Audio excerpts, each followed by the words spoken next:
So we all know that one day we're going to grow old. As much as we wish we could control it, it's inevitable and it's just human nature and it's going to happen. So one of the major things that happens when we grow old is increasing health issues. And one of the most relevant health issue that comes when you grow old is depression. And that can stem from a number of things, but one of the biggest things it comes from is the isolation and loneliness that the elderly feel. Dan Peterson is an old man. He lost his wife a couple years back, and he fell into a severe state of depression after her death. Every day he was lonely. He was secluded from any kind of human interaction. He sat at home in the dark and had nothing going on and nothing really to look forward to. He actually said that he felt like he was just waiting to die, and he didn't know what he was living for. So one day he went to the grocery store and he met a young girl, and she would not knowingly change his life forever. So we're going to show you a short little clip about him.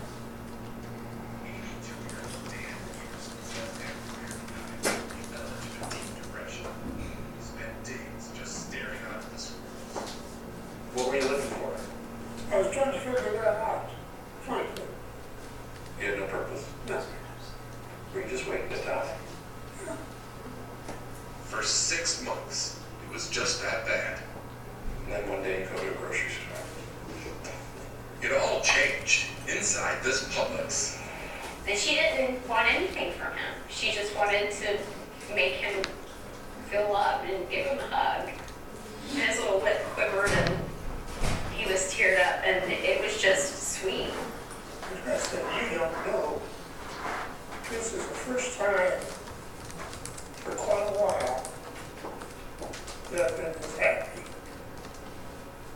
That all happened a couple months ago, and his grin has only gotten wider since. Hey, sweetheart, come in. Today, Nora visits at least once a week. So when Nora went up to him in the grocery store and hugged him, she didn't know what she was doing. She was just living her life and being her true self as a young child. But to Dan, she stemmed hope, happiness, and something to look forward to into his life. Our days we don't feel like we have enough time in our days. We feel like they go by very fast. But to the elderly people, imagine sitting alone all day by yourself. Their days can even feel like weeks up to a time. So we are hand in hand, and what our mission is we want to bridge the gap between the elderly and the youth here in Lawrence. Our nonprofit organization wants to bring some life back into the elderly community and in our town.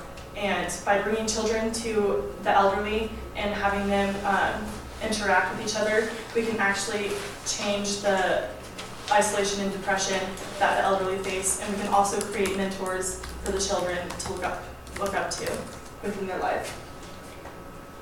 So today we're going to be talking about the everyday problems that the elderly face. Then we're going to talk about how our nonprofit organization can benefit children as well as the elderly. We're then going to talk to you about how we plan to bridge the gap between the elderly community and the youth community here in Lawrence. And finally, we're going to break down what our plan is exactly and how we would spend the $25,000 that we were asking for you. So today, we're going to start with talking about the everyday problems of the elderly. The elderly community needs communication and interaction to survive.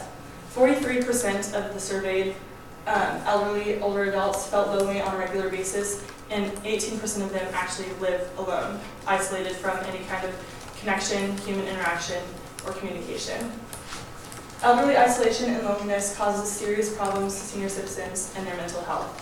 And we're going to talk more about that right now. So she kind of touched down on the subject, but I'm going to go more into depth about the problem with loneliness and depression in the elderly population here in the United States.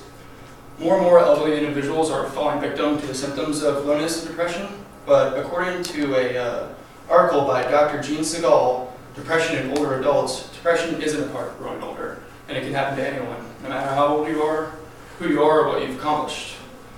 And she also mentions that the solution can be as easy as avoiding isolation and making quality time with others a priority.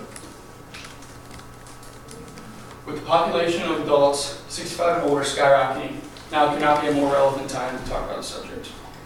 In one article in New York Times, it states, the population of adults ages 65 and older is expected to grow from 48 million to 79 million in the next 20 years. Think about that. That is nearly a 40% increase in the overall elderly population in the United States, with 1 in 3 households being headed by an elderly or being headed by someone 65 years or older by the year 2035.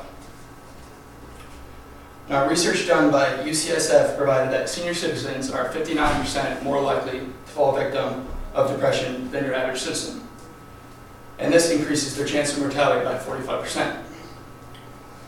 Loneliness and depression can lead to other serious health risks as well. Accumulation of loneliness and isolation leads to depression, and long-term depression can plant the seed for long-term illness. Then in turn, depression leads to a suffering mental state and can eventually lead to a suffering physical state. One major health concern is high blood pressure. High blood pressure is dangerous and can lead to many other health risks.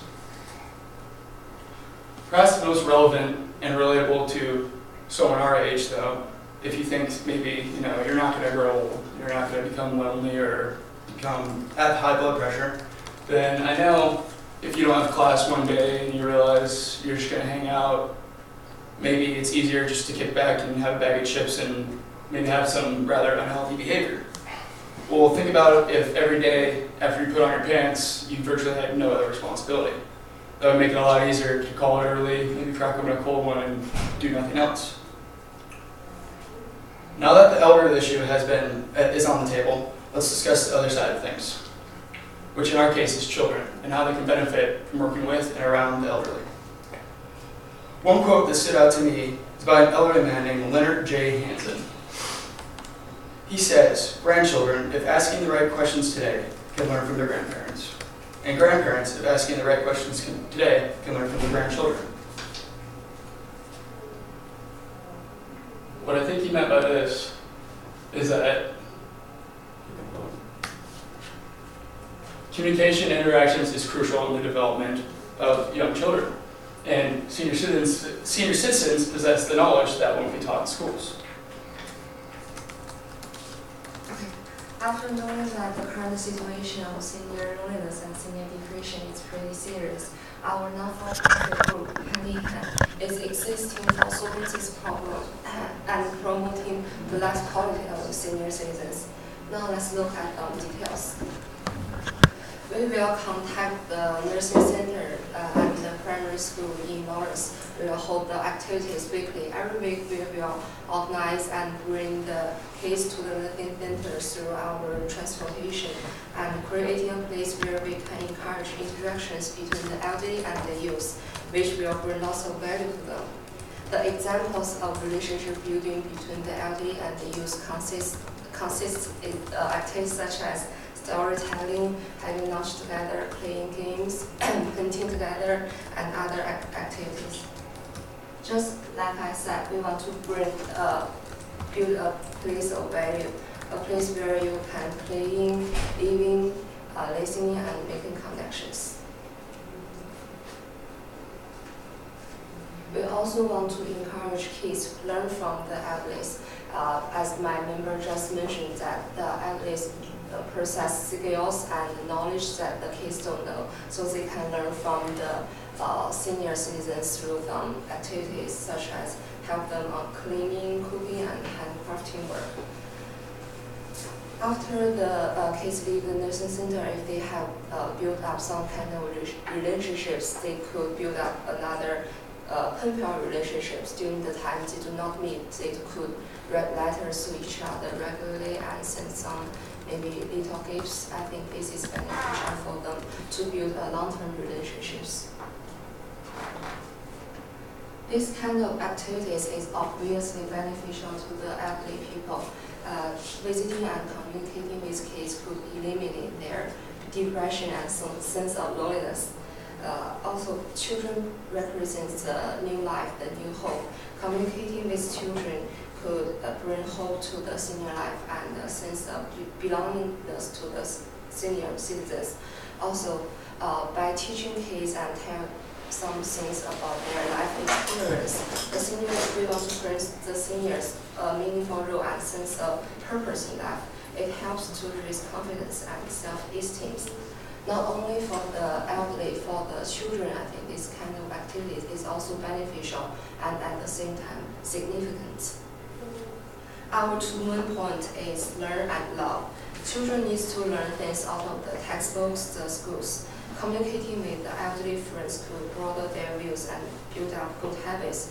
For example, writing letters is a good habit. I feel like our generation is rely more on the emails and cell phones instead of writing letters. So I think maybe writing letters could bring this kind of style back to their life.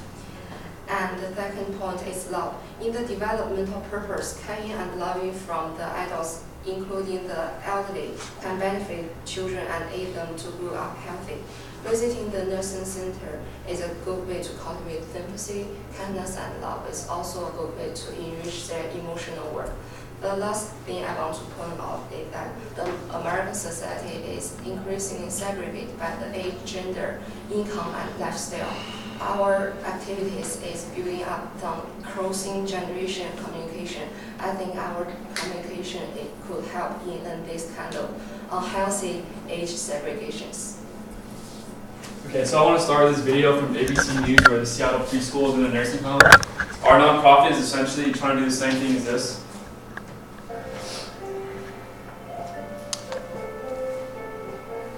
I can't even do it.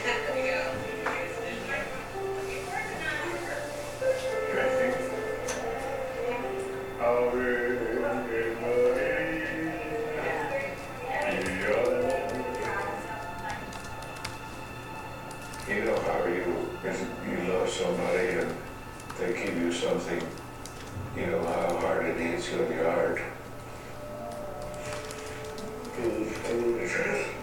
Thought it was filtering out of my eyes.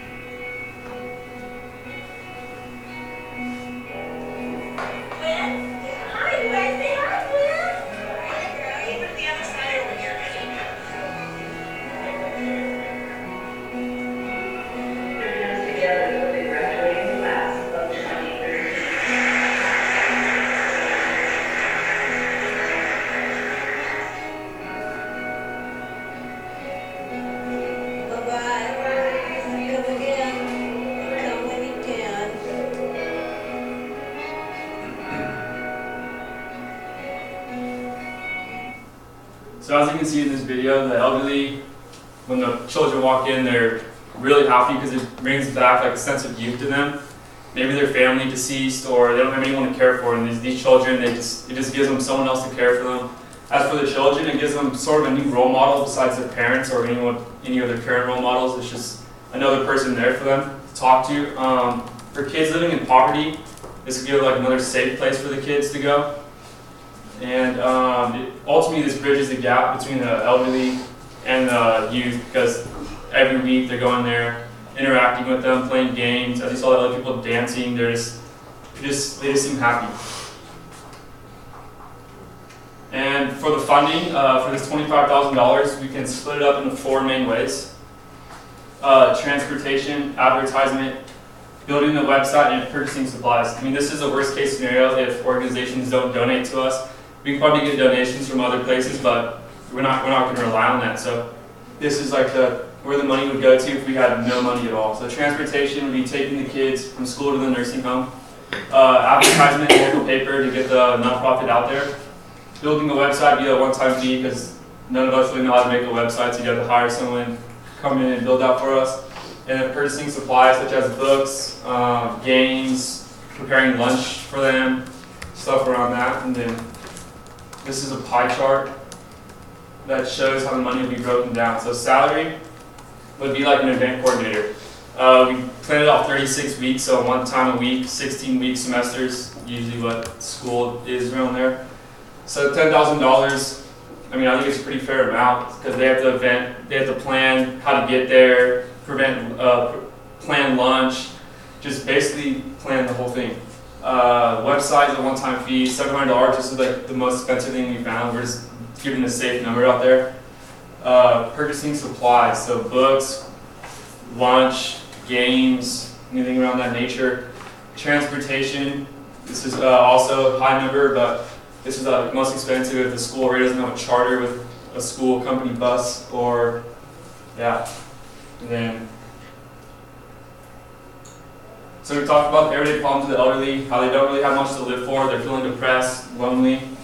Benefit for the children, gives them another role model, gives them someone else to look up to, something else to do.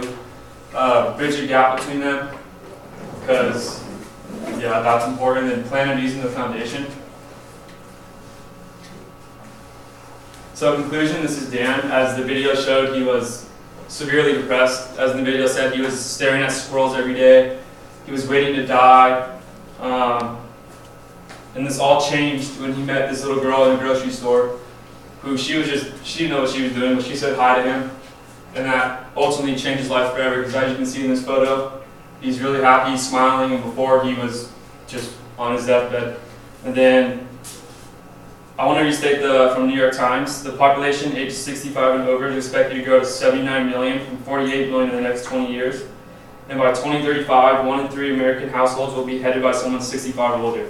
So as these numbers increase, you're going to have more problems with the elderly. It's inevitable. So I think bridging the gap between the youth and the elderly in the long term will help out both sides of the party. So this is our nonprofit organization. Thank you. Okay.